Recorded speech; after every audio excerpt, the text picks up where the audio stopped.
안녕하세요. 이번 시간에는 앞으로 점점 좋은 신입 개발자가 나오기 힘든 이유라는 영상을 올리고 난 다음에 이제 ADHD는 선천적 요인이다. 유전적 요인만 맞다.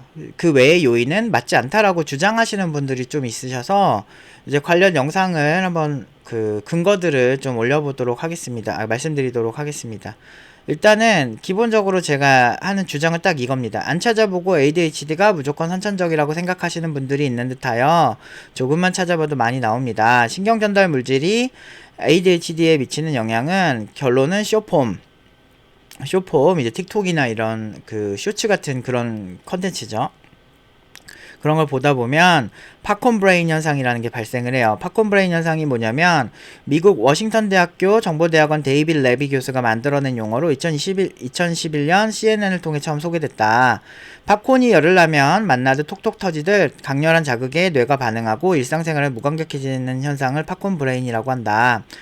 자극적인 영상에 노출되면 뇌에 전두엽이 반응하여 도파민이 분비된다. 이에 반복 노출될수록 내성이 생겨 더 큰 자극을 추구하게 된다. 라는 거죠. 그런데 이제 ADHD의 원인인 아산병원 그 출처를 보면은 ADHD는 뇌 안의 주의 집중 능력을 조절하는 신경전달 물질 도파민 또는 에피네프린 등이 불균형하여 발생을 한다. 즉 제가 말하고자 하는 건 팝콘 브레인 현상이 발생을 하면 신경전달 물질인 도파민, 에피네프린이 불균형이 발생을 해서 ADHD 유발 가능성이 증가한다라는 걸 주장을 한 겁니다.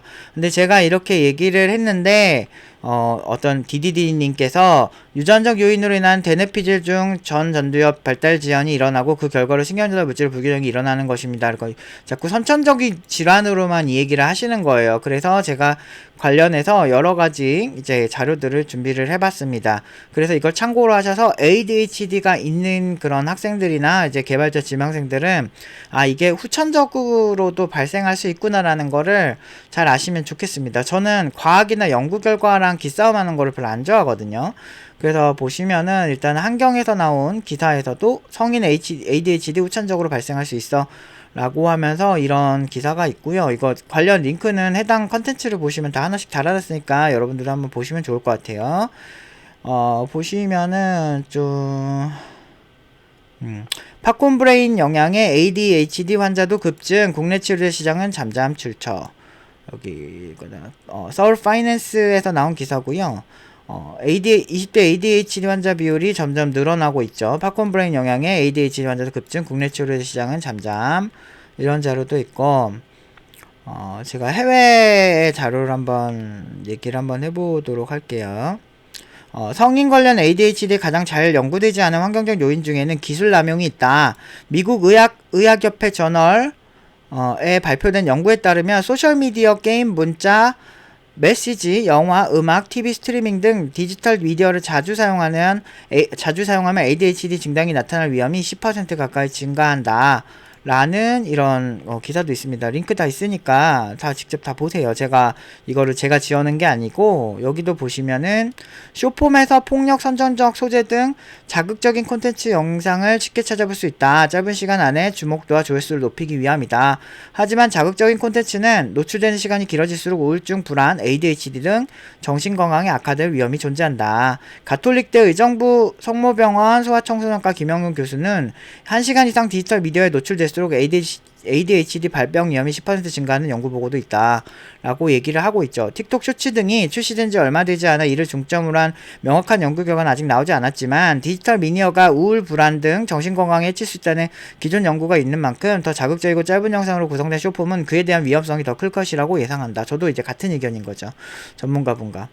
그래서 사실 이런 ADHD는 후천적 요인들이 여러 개가 있어요. 그래서 유전적 요인을 제외한 여기 국가 포럼이거든요. 이거 보건복지부에서 이거 갑자기 왜 지워졌지? 잠깐만요. 제가 다시 찾아서 저기 이렇게 특수문자 들어가서 그런 거예요. 다시 들어가 볼게요. 여기 들어가 보면 성인 ADHD 원인과 치료 방법에서 나오는데 여기가 보건복지부 국립정신건강센터 국가정신건강 포털이에요. 그래서 권위가 있는 사이트죠. 그래서 보시면 여기서 여러 원인이 있어요. 여기서 원인 부분을 보면 유전적 요인이 가장 크다고 하기는 해요. 기본적으로 이거를 모르고 말씀드린 건 아니고, 기본적으로 한 60% 정도 가까이가 유전적 원인에 의해서, 그러니까 ADHD를 갖고 있을 확률이 60% 정도 된다. 부모님이 이제 ADHD가 있으면 자녀가, 요것도 있지만 요 네 가지 요인이 더 추가적으로 있는 건데, 정신사회적 요인 이런 것도 후천적인 요인이고, 신경해부학적 요인은 이거는 좀 더 연구가 필요하다고 보고 있는 거고, 지금 도파민이랑 노에피네프린이 이 불균형이 발생할 때 신경화학적 요인이 된다라고 하는 거죠. 근데 이거를 도파민이랑 노에피네프린을 제대로 발생시키지 못하게 방해를 하는 게 이런 디지털 미디어들의 특징이라는 거죠. 그렇기 때문에 이걸 1시간 이상 보지 않는 게 좋다. 그래서 이미 저런 연구 결과나 그런 것들이 이미 존재하기 때문에 유전적 요인만으로 이렇게 극단적으로 볼 게 아니라는 거죠. 근데 유난히 저 영상에 유전적 요인만 맞다라고 주장하시는 분들이 계세요. 그래서 이렇게 올바른 정보, 전문가들의 자료를 인용해서 올바른 정보를 전달해 드리려고 이 영상을 찍게 되었습니다. 일단 이런 후천적인 거, 심한 학대나 방임, 주의산만 중독성과 연관이 있다는 보고도 또 있어요. 그래서 이게 ADHD가 완벽하게 연구된 게 아니에요, 현재. 그렇기 때문에 이런 가능성을 배제할 수 없고, 저런 분들이 주장을 하시는 거는 뭐냐면, 진단을 많이 하게 돼서 그래서 늘어난다, 이런 얘기를 하는데, 사실 이것도 어느 정도 영향이 있을 것 같은 게, 갑상선암 같은 경우도 예전보다 진단을 많이 하면서 많이 이렇게 인원이 증가한 그 사례도 있긴 있거든요. 그래서 그런 부분은 완전히 이건 아니에요, ADHD 인구가 증가한 건 진단을 많이 해서 그런 거예요, 이걸 부정하는 건 절대 아닌데, 확실한 거는 그런 본인이 말씀하신 것처럼 유전적 요인만으로 이거를 얘기하기에는 너무나 다양한 요인들이 있고, 컨텐츠들이 굉장히 많이 좀 공격적이라고 해야 되나? 그런 좀 호전적인 그런 느낌의 컨텐츠들이 되게 굉장히 자극적인 것도 사실이거든요. 그리고 그로 인한 어떤 우리의 뇌의 타격이나 이런 거는 옛날부터 너무 많이 있었어요. 그런 컨텐츠들 뭐 보면 어린아이들이 그런 어떤 굉장히 자극적인 컨텐츠에 의해서 쇼크를 받아서 쓰러진다든지 이런 일들도 굉장히 많고, 우리 뇌가 그렇게 단순하지 않기 때문에 좀 더 지켜봐야 되겠지만, 선천적 요인만 무조건 맞다라고 하는 것부터가 일단은 너무나 잘못된 생각이 아닐까라고 생각하고 있습니다. 그러니까 저랑 기싸움하지 마시고 전문가들이랑 기싸움하세요. 저기에 논문을 내셔가지고 반박을 하세요. 아시겠죠?